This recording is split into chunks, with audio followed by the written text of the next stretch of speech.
Às 19h30 temos adoração ao Santíssimo Sacramento.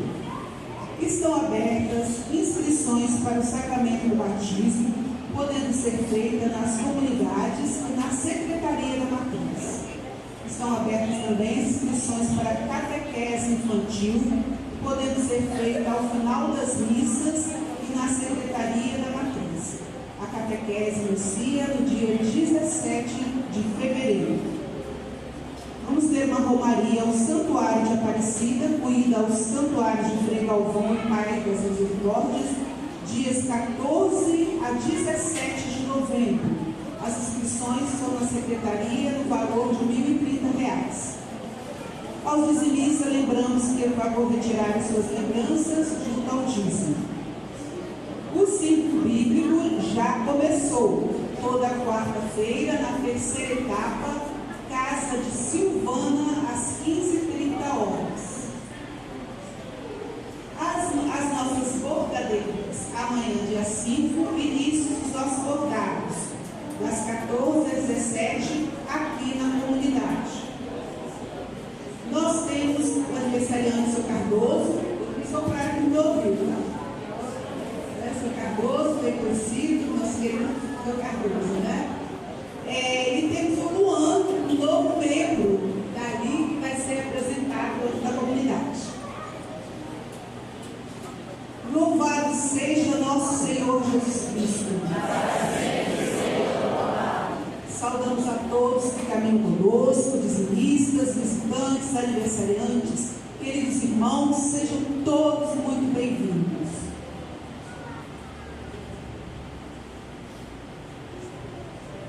Nossas intenções.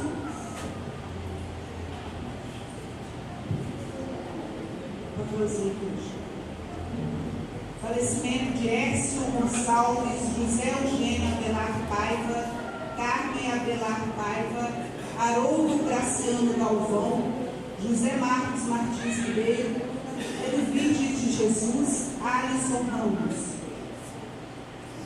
Aniversariante Jéssica Rocha dos Santos, pela saúde de Antônio Patrocínio de Souza, Luciana de Castro, Lívia Silva, Chile Rezende Vieira, Elizabeth Matos, Edilson, Antônio Liberato, Ana Célia Oliveira. As demais intenções por Maria Clara Pereira, Martins Dias e João Gabriel,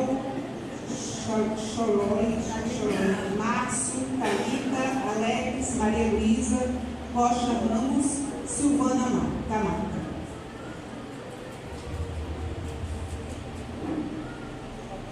Queridos irmãos, no quinto domingo do tempo comum, somos levados a refletir sobre o sentido da vida, o sofrimento que nos acompanha e a alegria da nossa missão de evangelizar. Vamos celebrar cantando.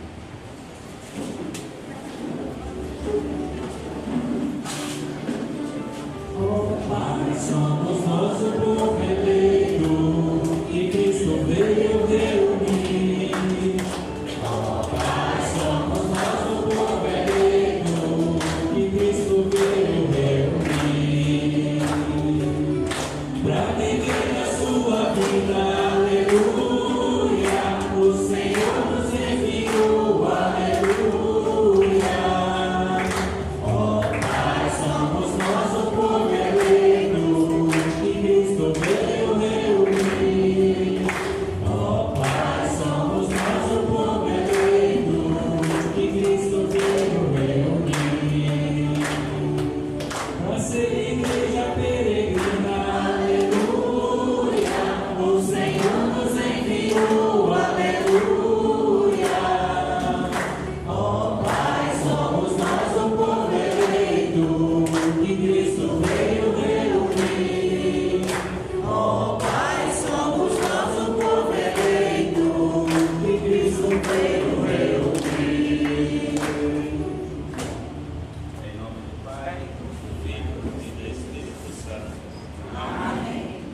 Irmãos e irmãs, que a graça de Deus, nosso Pai, o amor de Jesus Cristo e a comunhão do Espírito Santo estejam sempre com todos e todas vocês.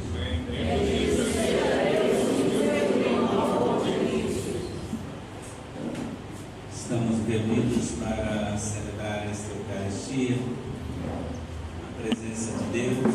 Somos todos pecadores, necessitados da misericórdia e do perdão de Deus. Com humildade, supliquemos cantando.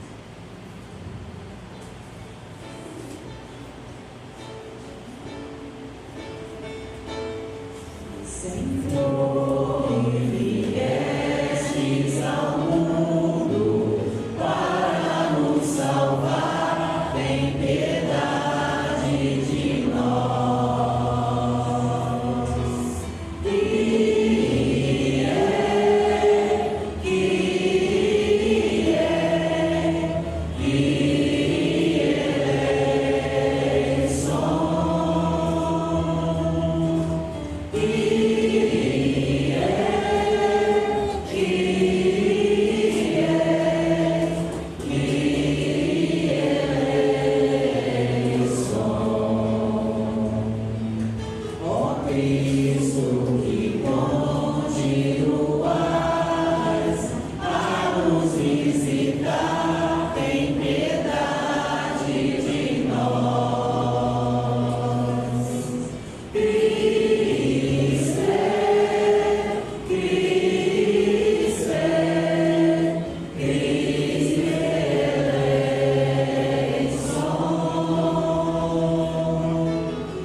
Deus, cheio de amor e de misericórdia, tenha compaixão de nós, perdoe nosso pecado e nos conduza à vida eterna. Amém.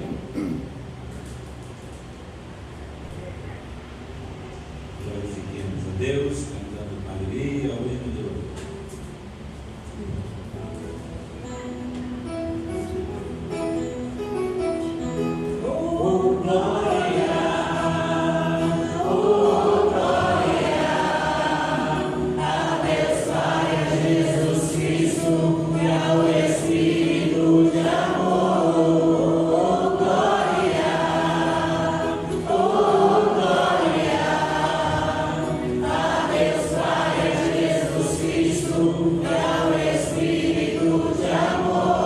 Deus e Pai, nós nos louvamos, adoramos.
Velai, Senhor, nós os pedimos com incansável amor sobre vossa família, e porque só em vós coloca a sua esperança, defendei-a sempre com vossa proteção. Por nosso Senhor Jesus Cristo, vosso Filho, que é Deus, e convosco vive e reina, na unidade do Espírito Santo, por todos os séculos dos séculos. Amém.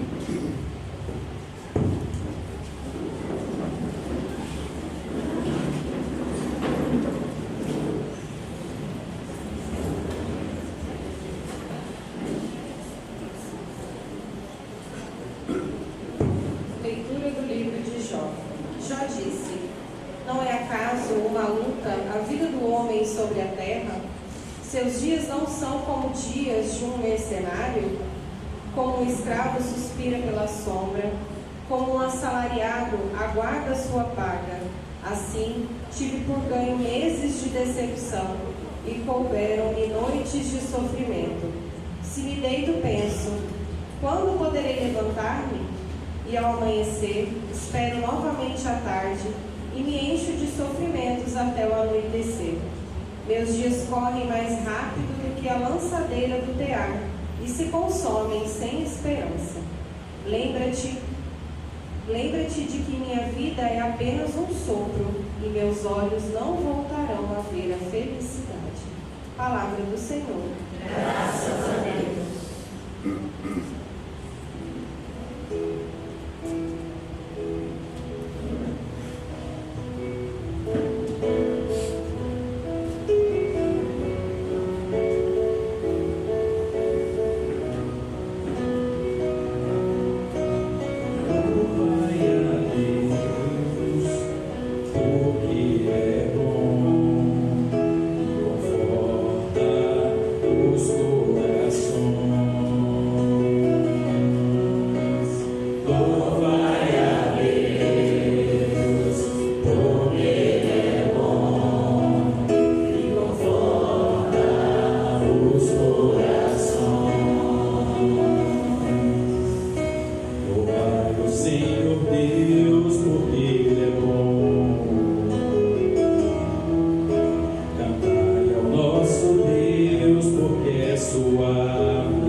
Carta de São Paulo aos Coríntios.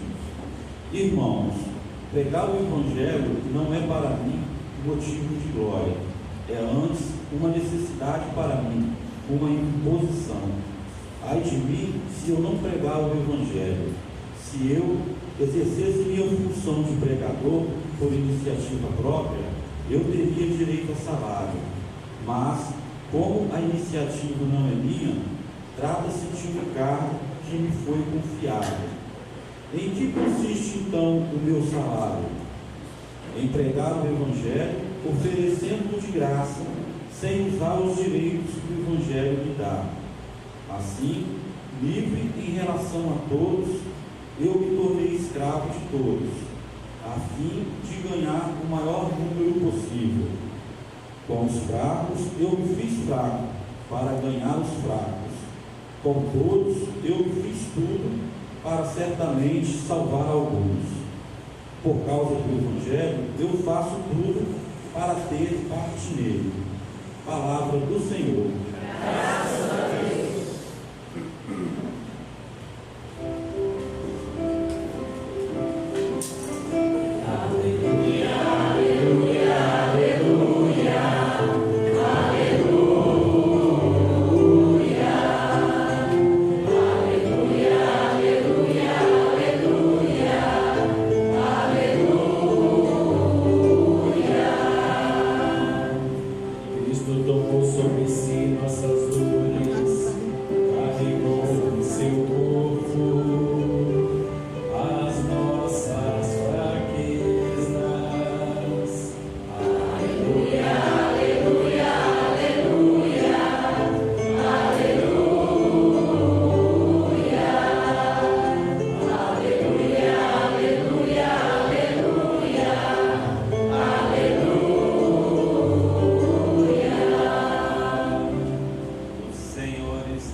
A sogra de Simão estava de cama com febre, e eles logo contaram a Jesus.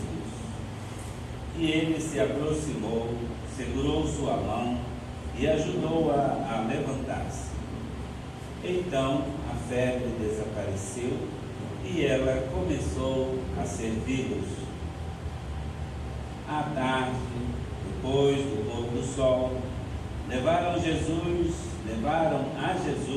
todos os doentes e os possuídos pelo demônio. A cidade inteira se reuniu em frente da casa.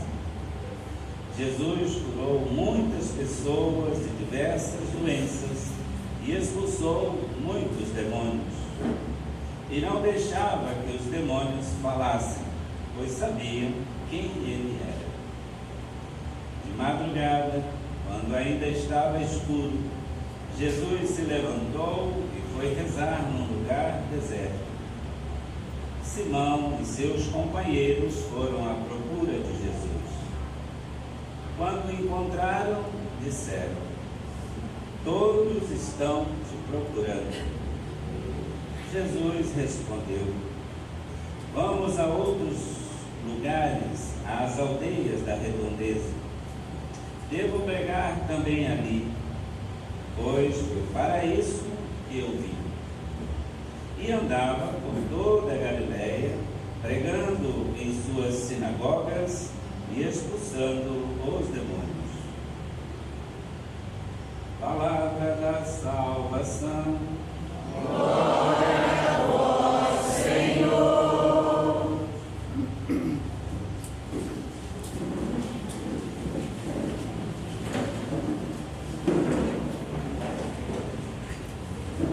Queridas irmãs, queridos irmãos, uma boa noite a todos vocês. Mais uma vez estamos reunidos nesta quinta semana do tempo comum para escutar a palavra de Deus, para rezar juntos e nos alimentar da Eucaristia, porque, como sabemos, o caminho é longo e não falta sofrimentos nele. Por que falar de sofrimento hoje? Porque a palavra de Deus nos aponta a essa reflexão. É interessante, vocês já devem ter ouvido falar desse personagem bíblico do Antigo Testamento chamado Jó. Quando fala, para quem conhece a Bíblia, quem conhece a história de Jó, quando a gente fala de Jó, logo vem essa imagem, né, do sofrimento, o homem das dores, o homem, talvez pode ser assim considerado no Antigo Testamento o personagem que mais sofreu. Vocês conhecem a história de Jó? Vou fazer um resumozinho breve, né? Quem era Jó? Um homem temente a Deus. Um modelo, portanto, de fé. Todo o Antigo Testamento tem nesse personagem, nesse homem chamado Jó. Além de ser um homem temente a Deus, portanto, um homem de uma fé inquebrantável, uma fé muito profunda, ele também ele também era um homem possuidor de muitas riquezas, típico do Antigo Testamento. Vocês sabem que no Antigo Testamento a riqueza era sinal das bênçãos de Deus. Uma pessoa era rica, ela era abençoada. Se a pessoa era pobre, ela era amaldiçoada. Isso no Antigo Testamento. Tem gente que ainda pensa assim até hoje. Ou não? As igrejas que mais crescem hoje no Brasil são as igrejas das prosperidades. Mais do que a nossa igreja. Que a nossa igreja fez opção pelos pobres. Vocês já ouviram falar que a igreja católica fez opção preferencial pelos pobres? Papa Francisco escolheu o nome de Francisco por quê? Porque quer ser um Papa pobre. E ele não fica aí batendo palma para desigualdade no mundo, não. Ele diz que essa concentração de renda, né, e de dinheiro, de riqueza na mão de 1% da humanidade, isso é sinal da coisa ruim, não da coisa boa. Mas tem gente que até fundamenta isso do ponto de vista da fé. 5 homens mais ricos do Brasil são exatamente pastores hoje da mídia, não? O pai de todos é o seu Edir Macedo, que tem mais de 20 países já com a igreja, né, chamada Igreja Universal do Reino de Deus. Mas podia mudar o nome que não mudava nada. Banco Universal do Reino de Deus, né? Porque só fala de dinheiro, só fala de prosperidade, a ponto de convencer as pessoas, né? Agora que está a crise, porque estão querendo cobrar impostos, né, das igrejas, empresas evangélicas estão esperneando, né? Porque não vai poder andar de BMW, de camisa de 5 mil reais, né? De relógio de 100 mil reais, como os malafaias da vida. Então, aí bravo, vai cobrar imposto. Não. Isso é a chamada teologia da prosperidade que está entre nós. Pois está aí, modelo do Antigo Testamento, um homem rico que perdeu tudo, mas perdeu tudo mesmo. Há quem diga até que esse personagem nem tenha existido, porque não é possível uma pessoa sobreviver assim, ele perdeu os rebanhos dele, que eram muitos.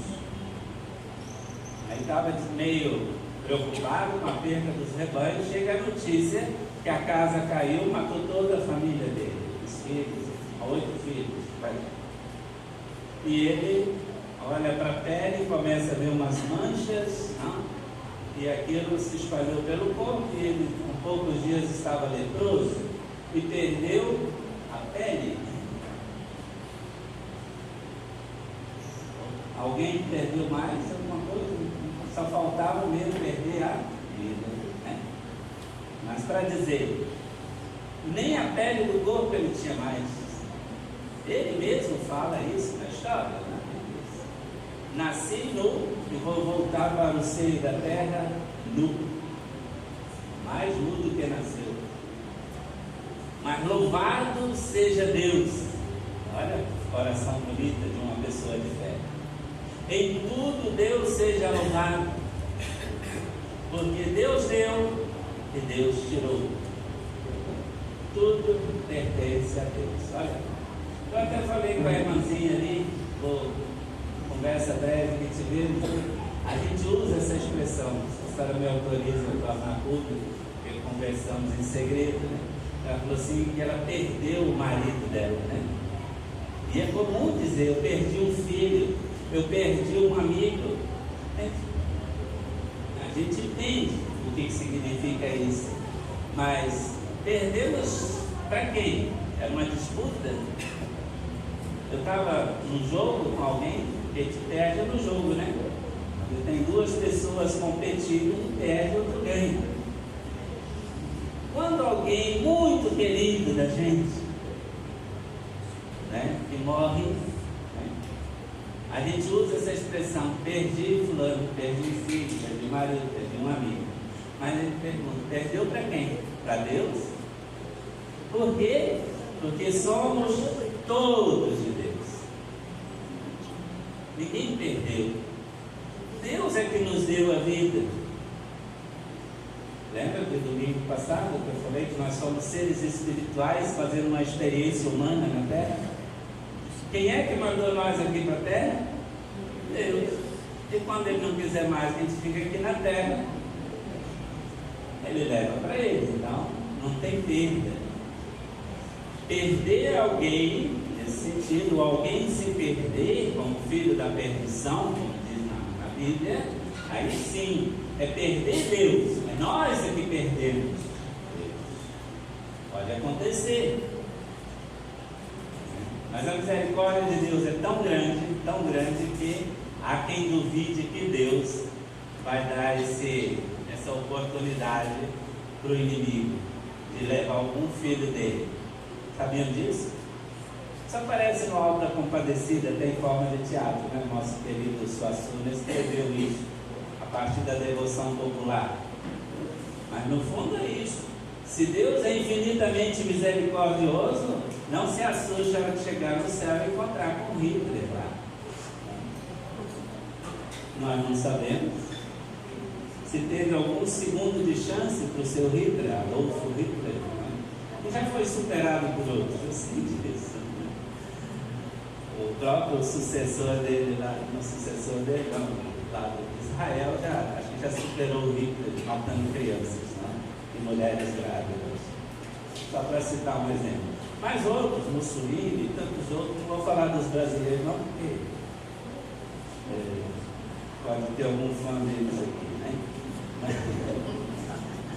todo mundo tem seus fãs. Mas só para dizer, as pessoas que a gente mais imagina, um estuprador, né? Um assaltante, um traficante, seja lá quem for, né? Quem é, diz a Bíblia, mas diz o Papa Francisco, né? Quem sou eu para julgar? Porque se nós afirmamos a misericórdia de Deus, é melhor deixar para que a misericórdia de Deus dê uma resposta para cada um e cada uma de nós, né, nessa outra vida. Pois bem, esse Jó que perdeu tudo, mas manteve-se firme na fé, nós sabemos, no fim da história, ele restituiu a terra, restituiu a vida e voltou a ser o que era. Claro que quem tinha morrido não, esses não voltaram, mas ele se recuperou a vida e passou por todo esse sofrimento sem, vamos dizer, falar contra Deus, se revoltar, sem perder a fé, sem perder a esperança. É o maior modelo que nós temos no Antigo Testamento, ao lado dos grandes patriarcas, evidentemente, Abraão, Isaac, Jacó, Moisés, pessoas de muita fé, mas ele é colocado como esse modelo. E o que ele diz? Qual é a análise mundial, né, de todos os tempos que faz Jó? Ele diz assim, ó, não é acaso uma luta a vida do homem, né, do ser humano nessa terra? Ou seja, seus dias não são como dias de um mercenário, como um escravo suspira pela sombra, como um assalariado aguarda a sua paga, assim tive por ganho meses de decepção. Couberam-me noites inteiras, dias inteiros de sofrimento. É uma análise que vale para todos nós. Se a gente olha para a própria vida,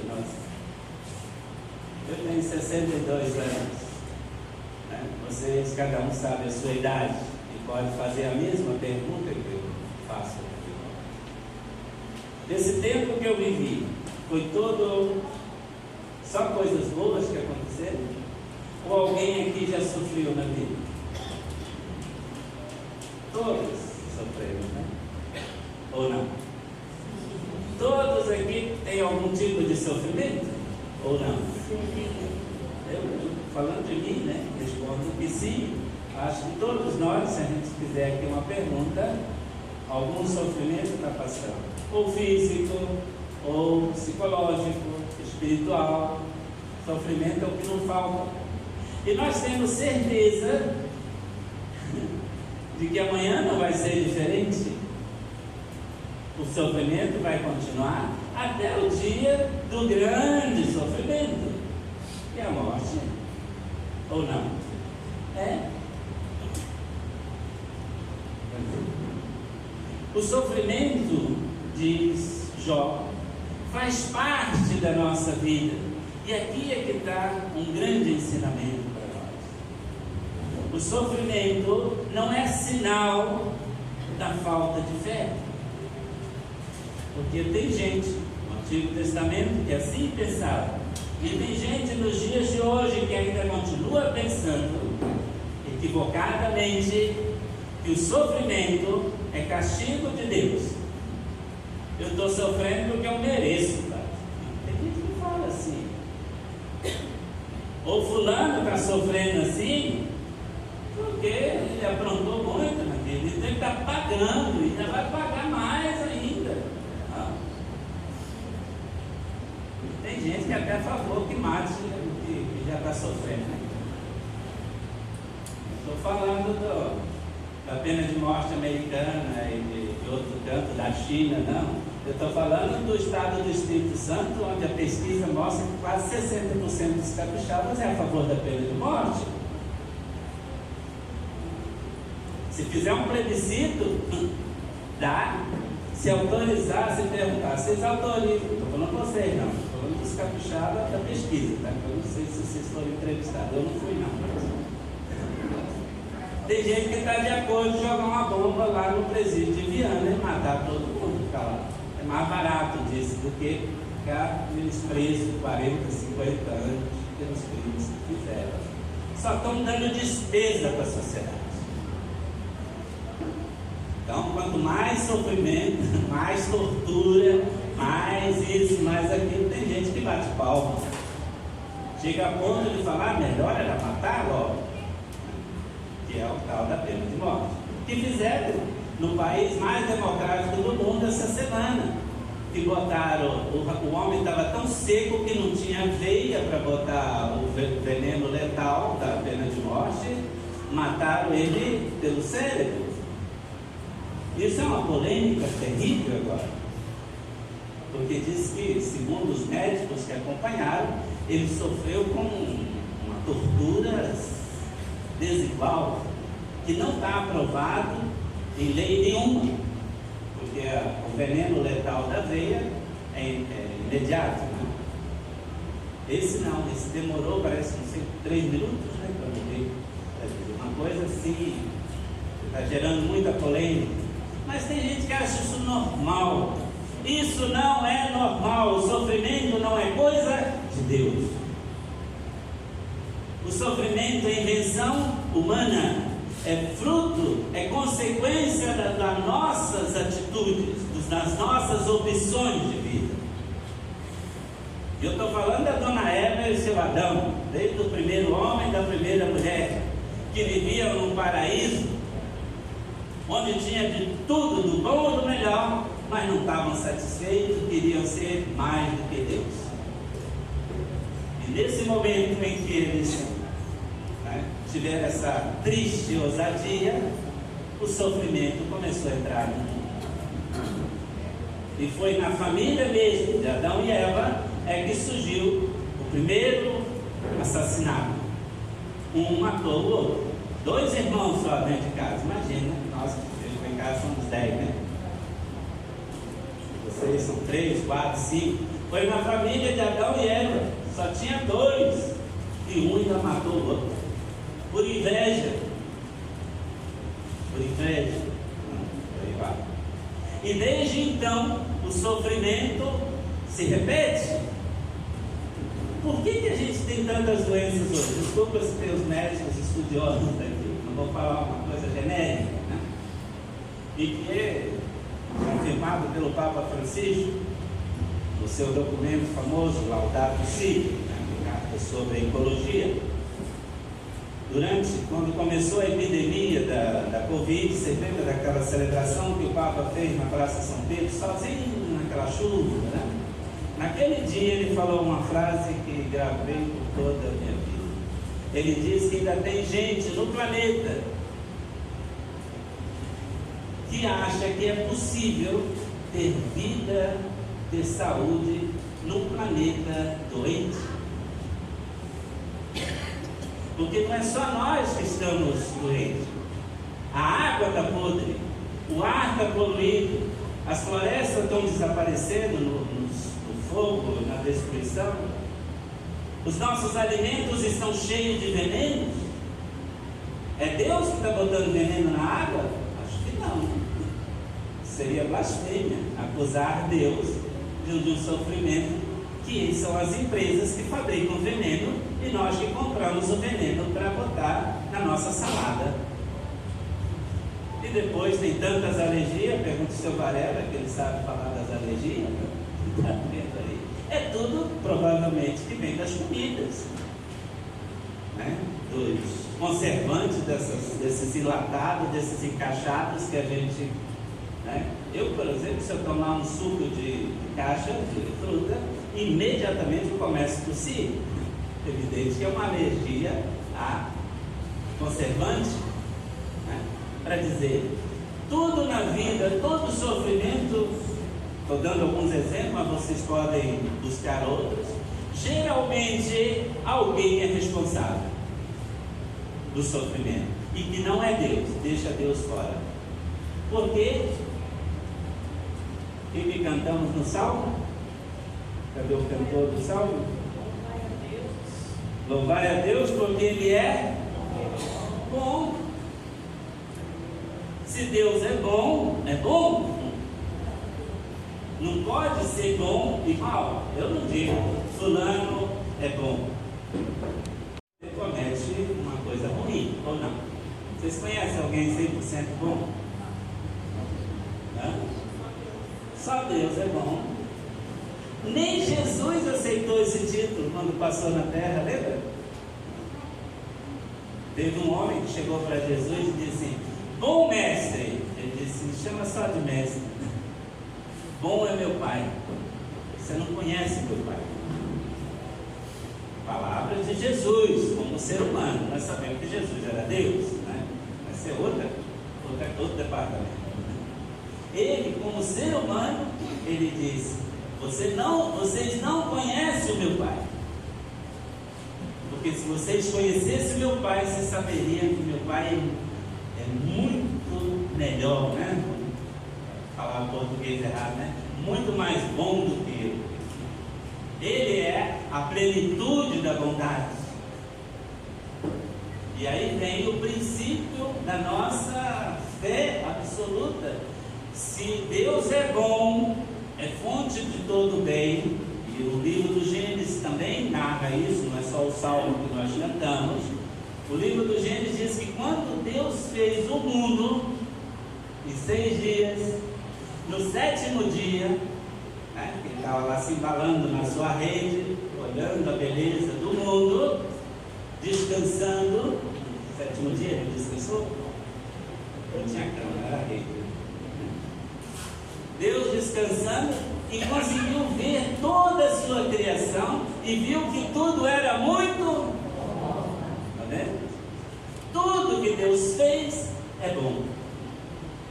Quem é que botou a maldade nas coisas boas de Deus? O ser humano. Eu pergunto, o celular é coisa boa ou é coisa ruim? Excelente. É um ato de inteligência humana. Que preciosidade poder falar com minha mãe, com meu pai, que mora no Japão, por exemplo, que mora na China, que mora na Amazônia, não, via satélite. Isso é uma maravilha, é coisa muito boa. E o que o pessoal está fazendo com o celular? Distribuindo fake news dia e noite, inventando mentira, destruindo a moral das pessoas, enganando, fazendo propagandas enganosas, não, para iludir, aí vai. Vou ficar aqui falando tão mal, senão vocês vão jogar o celular fora. Mas a gente pode, aquilo que é bom, que Deus dá inteligência ao ser humano, para ele, né, criar. Nós somos co-criadores de Deus. Deus criou primeiro e depois nos deu o dom de continuar criando coisas. Deus nunca inventou carro elétrico. E alguém fez, para ter um caprichado, né? Veio um carro elétrico lá da UFS, até Vila Leve, 2 anos atrás. Agora daqui uns dias vai ser moda. Já é, né? Inclusive, já é. Já tem 3.000 carros vendidos, só falta construir lá na Bahia, né? Carro elétrico. É bom? É. Agora, se você passar com um carro elétrico em cima das crianças, em cima dos animais, aí não é bom mais, né? Quer dizer, a gente pode usar aquilo que é bom e transformar em mal. Quem que faz isso? O ser humano. Mas a inteligência humana é coisa boa e deveria ser usada só para fazer o bem. Infelizmente, o ser humano não mede as consequências. O que o ser humano inventou com a inteligência agora? O tal da energia nuclear. Não? É bom para algumas coisas? É. Mas usa para fazer bomba atômica, para destruir os seres humanos. Ou seja, sempre tem no meio dos seres humanos alguém que é bom e alguém que não presta. Agora em Deus não, sempre bom. Por isso Jesus, certo dia, afirmou lá na terra de Nazaré, no dia que ele foi visitar Nazaré, ele mesmo, narrado aqui no Evangelho, dizendo que eles acusavam de que ele estava realizando milagres lá em Nazaré, porque ele era o chefe dos demônios. Ele expulsava o demônio das pessoas, os males, né? Nós vimos no livro passado e vimos hoje de novo, né? No Evangelho de hoje. Curou a sogra de Pedro, curou a cidade inteira de males, não? Hoje vamos falar disso. Quando Jesus foi a Nazaré, os parentes dele, portanto, gente da família dele, que não é a Dona Maria, provavelmente, em São José, não falaram isso, não, os pais de Jesus, devem ser os primos, né, os tios, acusaram Jesus que ele era um louco. Outros diziam, não, ele não está doido, não está sem juízo, não. Ele está agindo em nome de Beelzebul, do príncipe dos demônios. demônios. Ou seja, ele é a fonte do mal.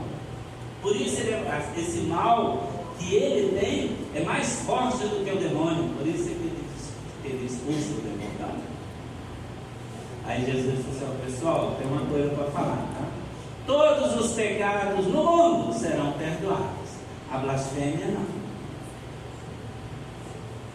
A blasfêmia contra o Espírito Santo não. A blasfêmia contra Deus não. O que é a blasfêmia? Não se assuste não, tá? Se você já cometeu esse pecado, tem perdão para nós, tá? É dizer que uma coisa boa que vem de Deus é ação do mal, ou uma coisa ruim, má, foi Deus que fez. Acusar Deus de ter cometido algo errado, algo mal. Não. Deus é a fonte, é o princípio do bem, e de uma coisa boa, de uma fonte boa, só saem coisas boas. Jesus vai dizer isso de outras maneiras, quando ele fala da árvore, né? Uma árvore boa só dá frutos bons. Uma fonte de água pura só sai água pura. Ela só tem veneno depois que nós jogamos veneno nela, mas ela nasce pura, vai dizer. Isso é Deus.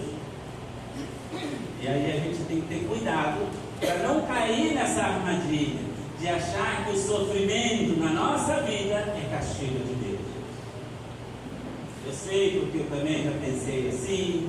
Pode ser que alguém já pensou ou ainda pensa, mas por favor, mude seu pensamento e não ensine nunca isso para ninguém, muito menos para as crianças. Muito menos para as crianças. Você não sabe o estrago que um adulto pode fazer na vida de uma criança quando ele diz: não faça isso porque Deus vai te castigar. A criança grava isso, gente. E quando a mamãe e o papai disse: meu filho, vamos na igreja para encontrar com Deus, ele disse: eu não. Ele vai me castigar. É cuidado. Eu vi um vídeo um dia desse da criança, né? Na sexta-feira santa, pulando assim do sofá de alegria na hora que estavam crucificando Jesus. Eu estava assistindo o filme de Jesus, né? E a mãe perguntou: mas menino, por que você está fazendo isso? Bem feito. Ela falou que ele ia me castigar. Agora ele que está levando, ela toma. É uma piada, é um filmezinho bobo, mas pode ser. As crianças acreditam naquilo que nós falamos. A criança acredita em tudo que o adulto fala, sabia disso? Até o momento em que te perde a autoridade. Depois que ele disse: não, minha mãe é mentirosa, meu pai é mentiroso, aí não acredita em nada mais. Já falamos disso na homilia passada. Quando um adulto perde a autoridade com as crianças, pode ser professor, pode ser padre, pode ser pai, pode ser mãe, pode ser polícia, pode ser o que for, e ninguém mais obedece. Mas enquanto não perde a autoridade, eles acreditam 100%. Por isso, na Pastoral da Criança, divulgou muito essa frase, eu não sei de quem é: diga sempre a verdade para as crianças. Para que mentir para as crianças? Quem mente para as crianças está ensinando a criança a mentir. Por isso é que tem muita gente adulta mentindo. Uma boa. Diz: não, é uma mentirinha só para sobrevivência, né? Começa com a sobrevivência e depois passa para a vida. Tem gente que pode receber o prêmio de mentiroso, o maior mentiroso do mundo, porque só abre a boca para mentir, porque esse é o jeito de ser, né? E mente por qualquer coisa.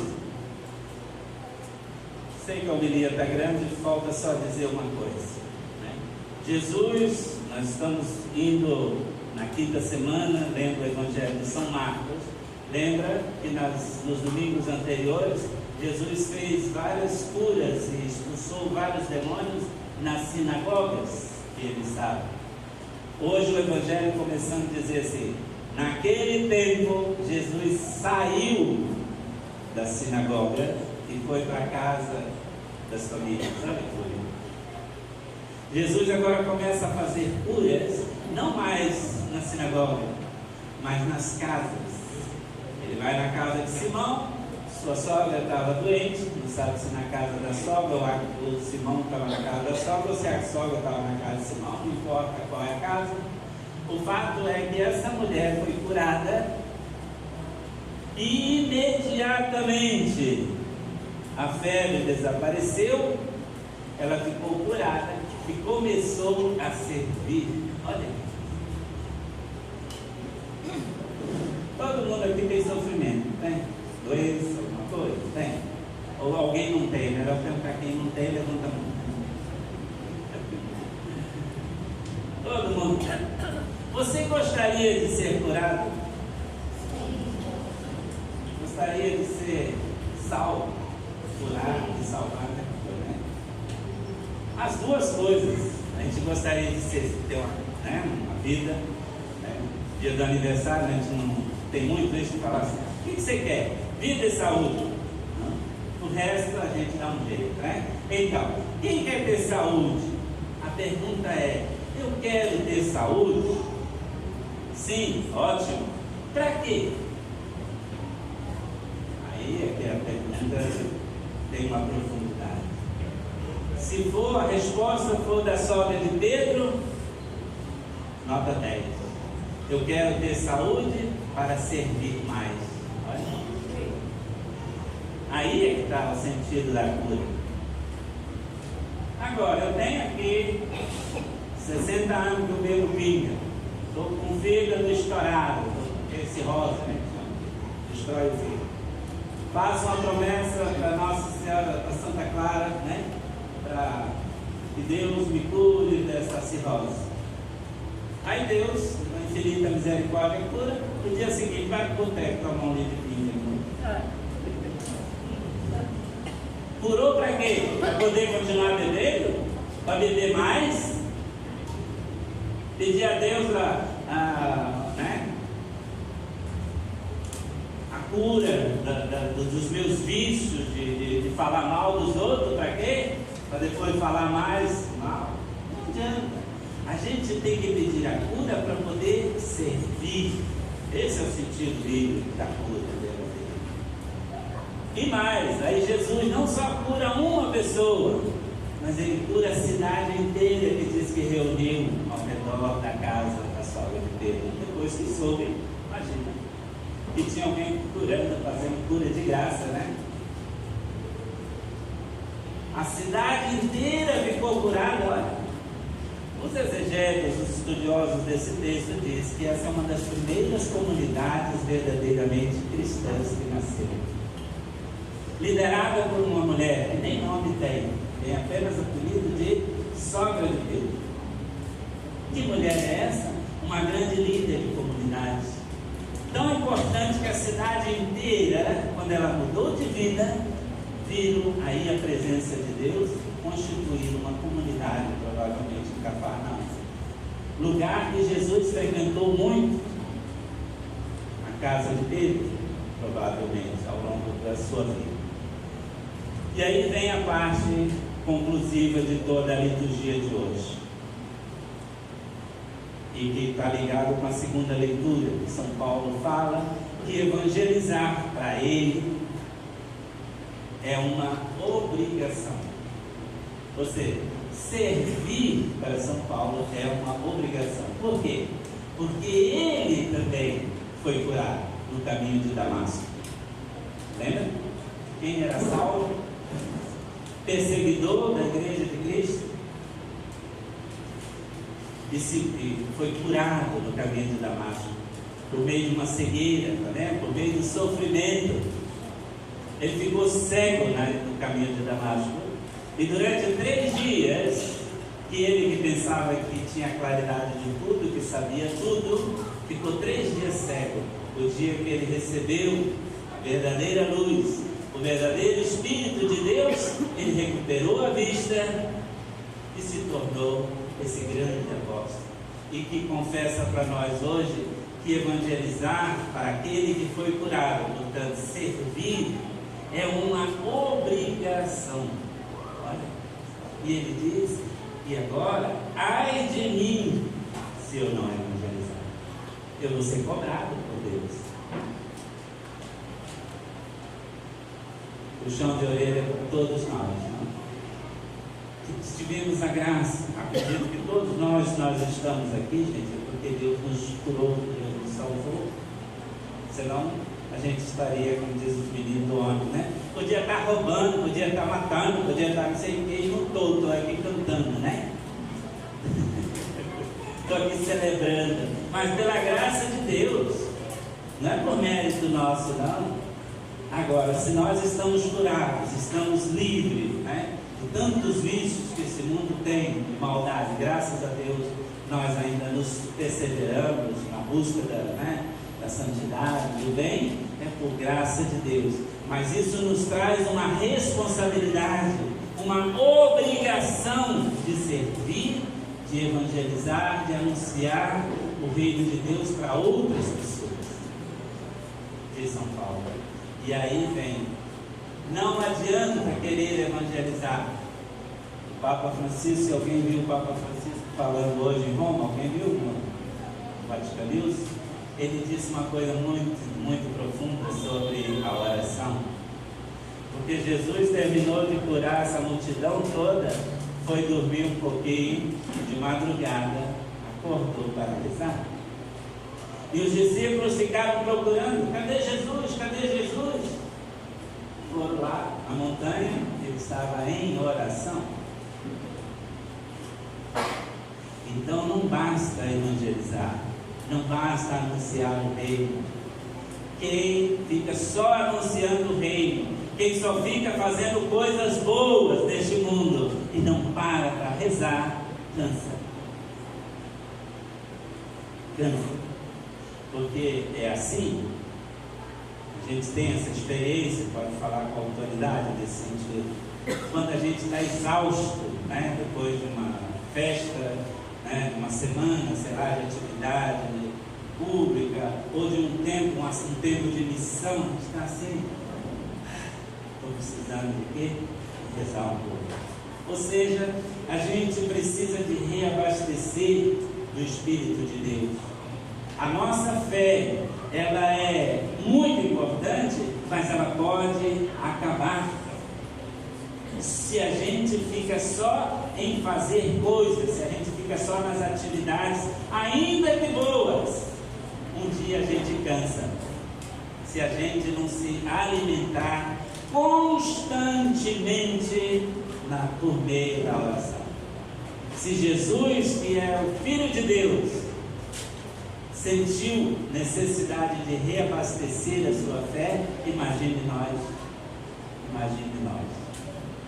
E é por isso, talvez, que o Papa Francisco, depois de 10 anos andando pelo mundo afora, aí, fazendo sua evangelização, ele se deu conta de que está havendo muita gente cansada por aí.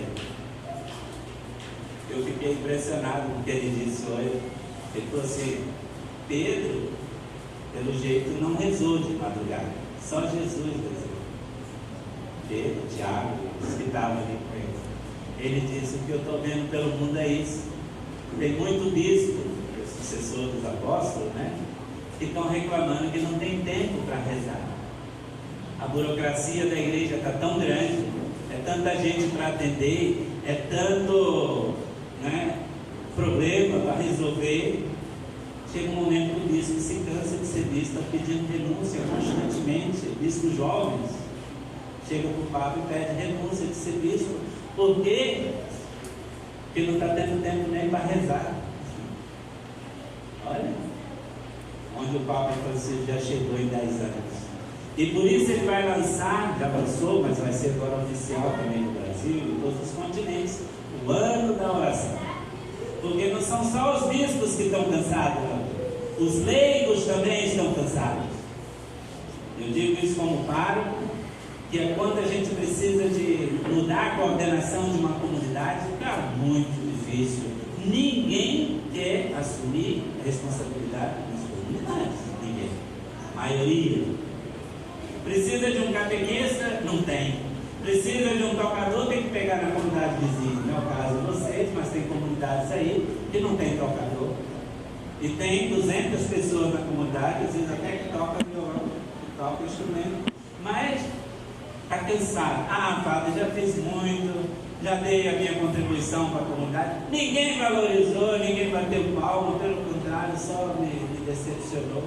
Ou seja, faltou oração. Faltou uma vida de oração. Ah, eu me afastei da comunidade porque eu não gosto daquele padre Caim, não, padre Abel,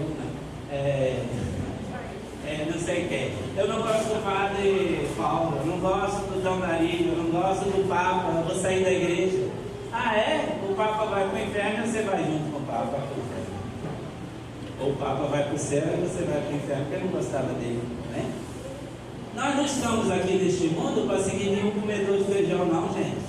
Nós estamos aqui por causa de Cristo, que nos curou, que nos salvou. E a nossa missão é nossa, não é dos outros. Se Deus me chama para ser padre, para ser catequista, para ser da equipe de liturgia, para ser coroinha, para ser ministro, para ser isso, para ser aquilo na vida da igreja, a responsabilidade é minha. Eu sou livre para aceitar. Agora, se eu aceitei, eu tenho a responsabilidade de assumir. E que Deus nos dê essa graça, né? É bom ser curado por Deus ou é bom ficar doente? É bom ficar curado. Agora, se ficar curado, é bom se colocar a serviço. Louvado seja nosso Senhor Jesus Cristo. Assim seja.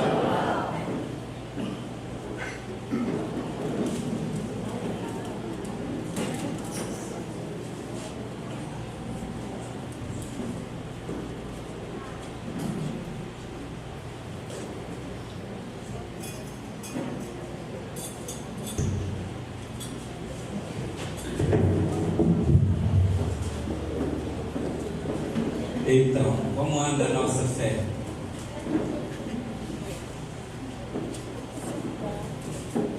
Tem alguma proteção assim, igual a vela? Que é aqui, tá vendo? A vela, se não tiver essa proteção, ela apaga.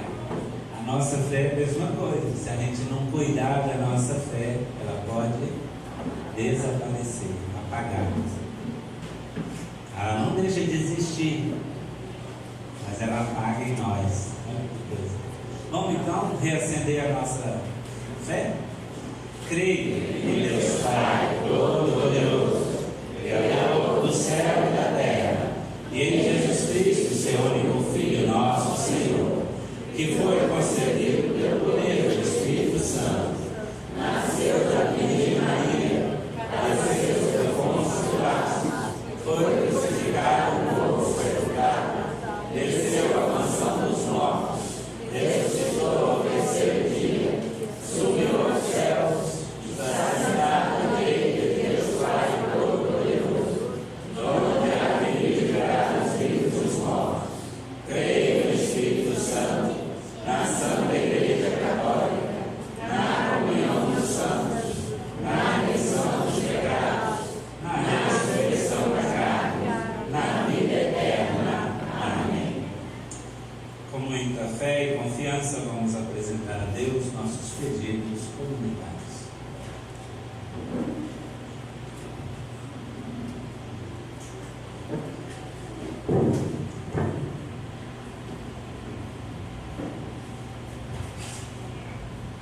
A resposta da nossa prece será cantada. Nossa igreja eleva o amor, escutai nossa prece, Senhor. Nossa igreja eleva o amor, escutai nossa prece, Senhor. Senhor da vida, iluminai a vossa igreja, o Papa Francisco, Dom Darío, Dom Anderson, os presbíteros, os diáconos e todo o povo eleito, para que sejam aos olhos de toda a humanidade sinal do amor e da misericórdia de Jesus, vencedor do mal e da morte, nós vos pedimos. Nossa igreja eleva o amor, escutai nossa prece, Senhor. Senhor da vida, confortai todos que sofrem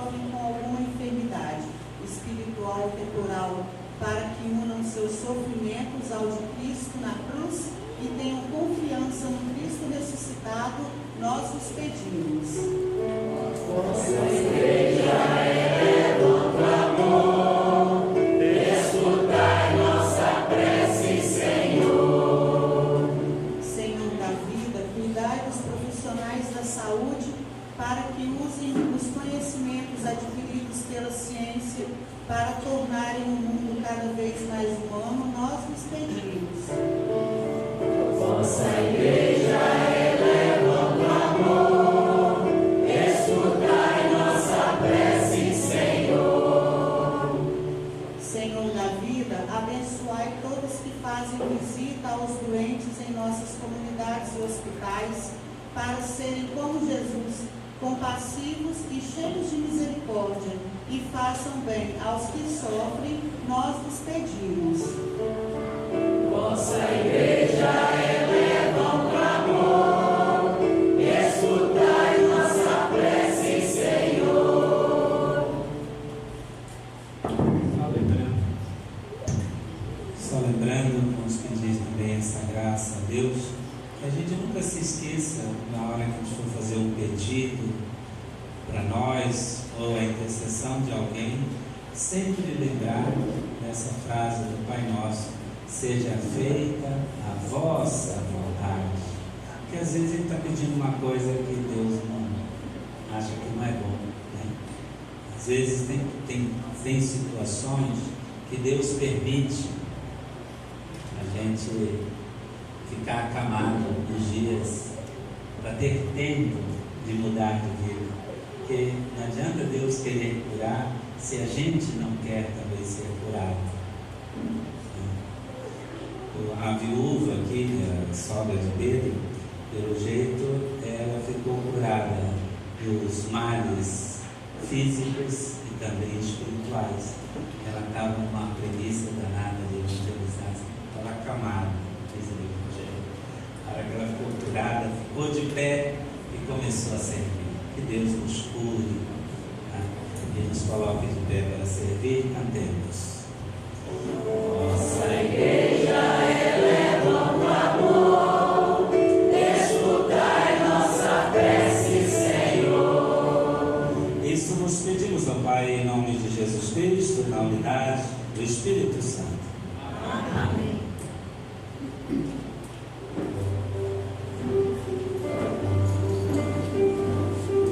Coração para amar, pra perdoar e ser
seja aceito por Deus Pai Todo-Poderoso.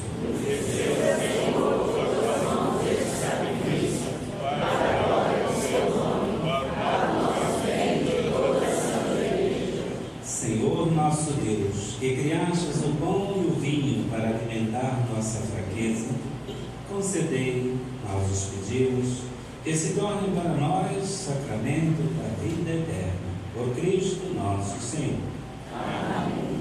A oração eucarística número 4 que vamos rezar hoje tem como tema a bondade de Deus. Preste atenção em cada palavra, de vez em quando vai chamar Deus de Deus de bondade, porque Ele é fonte do bem. O Senhor esteja convosco. Ele está no meio de nós. Orações ao alto. Nossas orações a Deus. Demos graças ao Senhor nosso Deus. É nosso dever e a nossa salvação. Na verdade, ó Pai, é nosso dever dar-vos graças, é nossa salvação dar-vos glória. Só vós sois o Deus vivo e verdadeiro, que existis antes de tudo e de todo o tempo, e permaneceis para sempre habitando em luz inacessível.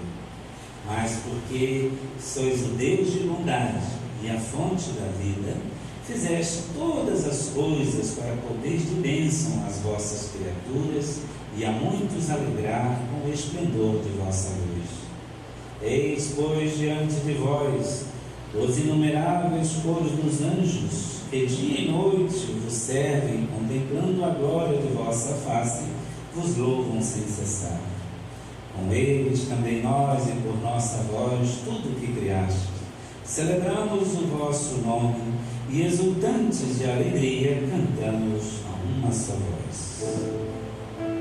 Santo, Santo, Santo é o Senhor, Deus do universo, do céu e da terra. Santo, Santo, Santo é o Senhor, Deus do universo, do céu e da terra. Hosana, Hosana, Hosana nas alturas. Hosana, Hosana, Hosana nas alturas. Bendito que vem em nome do Senhor. Hosana nas alturas, nas alturas. Bendito que vem em nome do Senhor. Hosana nas alturas, nas alturas. Hosana, Hosana, Hosana nas alturas. Hosana, Hosana, Hosana nas alturas. Nós proclamamos vossa grandeza, Pai Santo, a sabedoria e o amor com que fizeste todas as coisas. Criastes o ser humano à vossa imagem e lhe confiastes todo o universo, para que, servindo somente a vós, seu Criador, cuidasse de toda a criatura.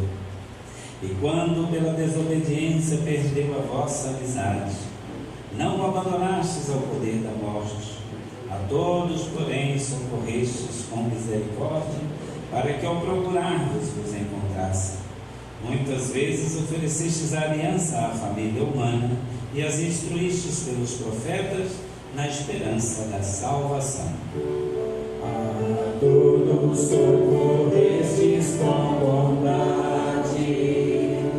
De tal modo, Pai Santo, amastes o mundo que, chegada à plenitude dos tempos, nos enviastes o próprio Filho para ser o nosso Salvador. Encarnado pelo poder do Espírito Santo e nascido da Virgem Maria, Jesus viveu em tudo a condição humana, menos o pecado. Anunciou aos pobres a salvação, aos oprimidos a liberdade, aos tristes a alegria. Para cumprir o vosso plano de amor, entregou-se à morte e, ressuscitando, destruiu a morte e renovou a vida. Por amor nos enviastes vosso Filho.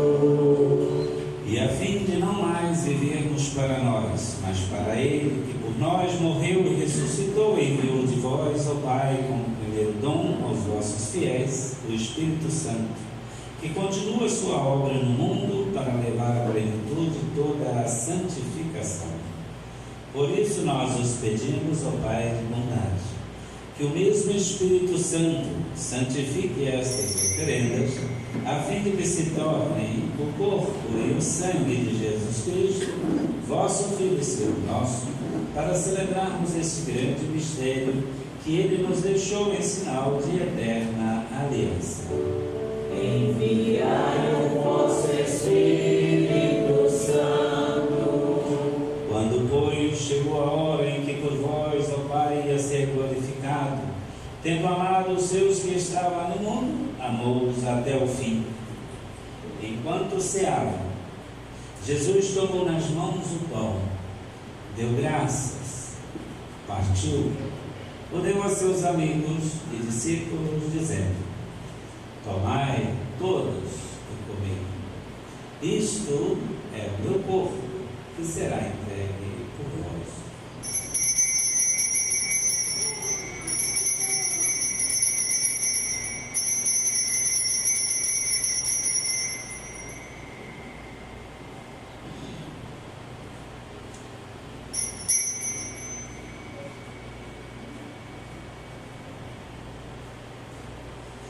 Do mesmo modo, ao fim da ceia, Jesus tomou nas mãos o cálice com o vinho, deu graças novamente ao Pai e o deu a seus amigos e discípulos, dizendo: tomai todos e bebei. Este é o cálice do meu sangue, o sangue da nova e eterna aliança, que será derramado por vós e por todos para a remissão dos pecados. Fazei isto em memória de mim.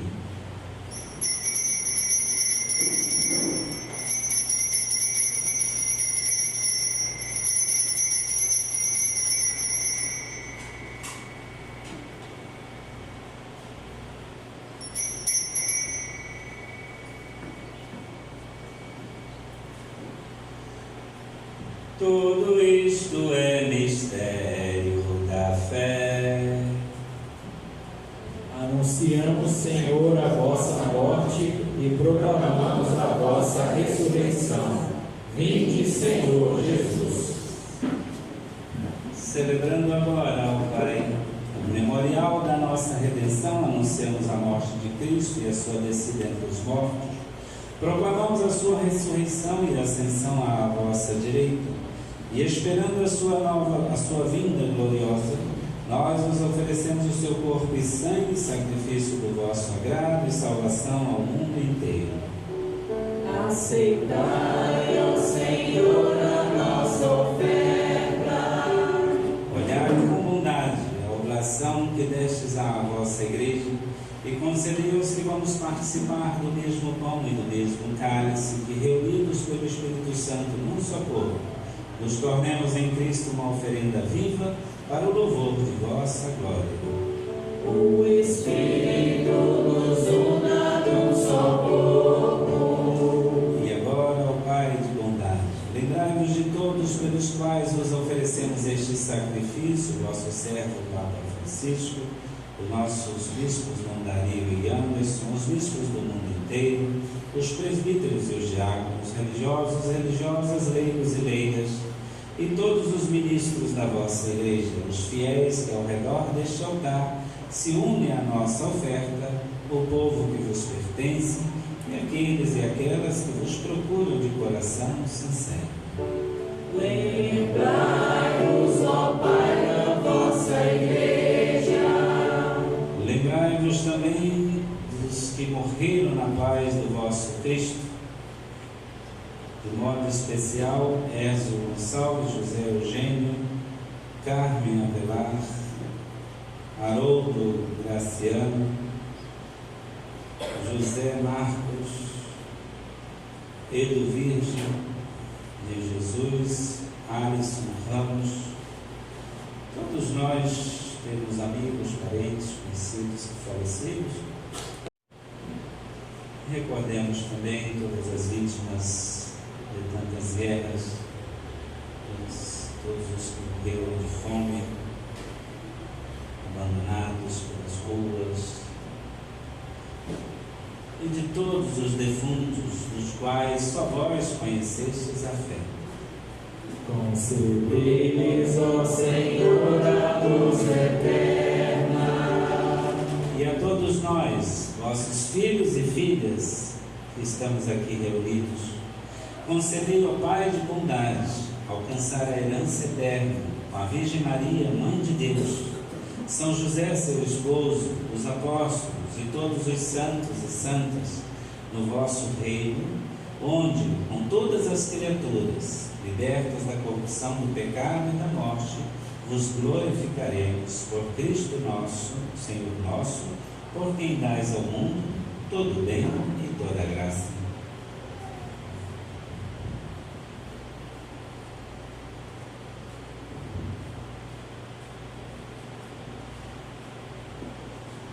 Por Cristo, com Cristo e em Cristo, a vós, Deus Pai Todo-Poderoso, na unidade do Espírito Santo, toda a honra e toda a glória, agora e para sempre.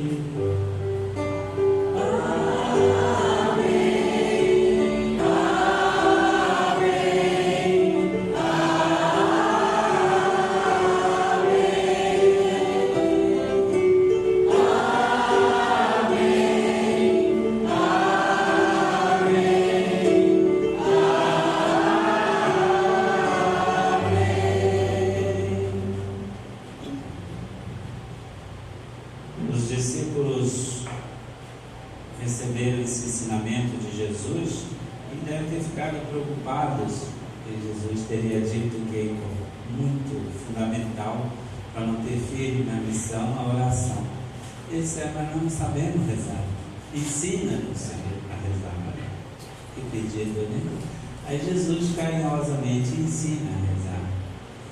São os pedidos fundamentais. Ninguém pede riqueza, ninguém pede vida longa, né?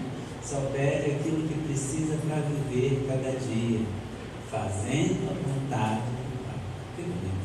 Vamos erguer nossas mãos para o alto, levantar nossa cabeça, ficar de pé diante de Deus e rezar com confiança. Pai nosso, que estais no céu, santificado.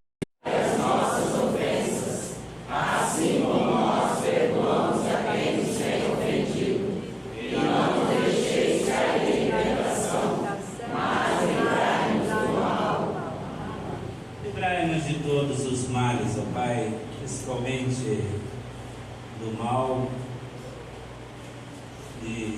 da preguiça de evangelizar. Livrai-nos de todas as doenças, de todos os sofrimentos.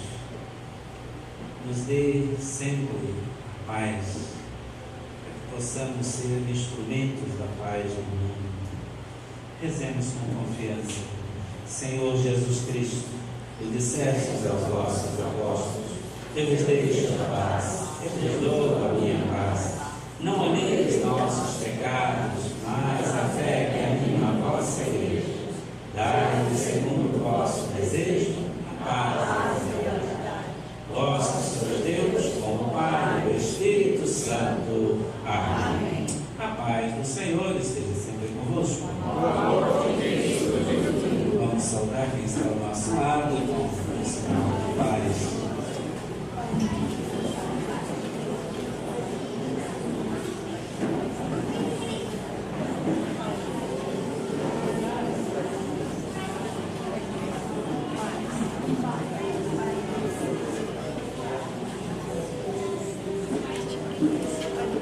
Sai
Irmãos e irmãs, provai e vede como o Senhor é bom, Ele nos alimenta no caminho.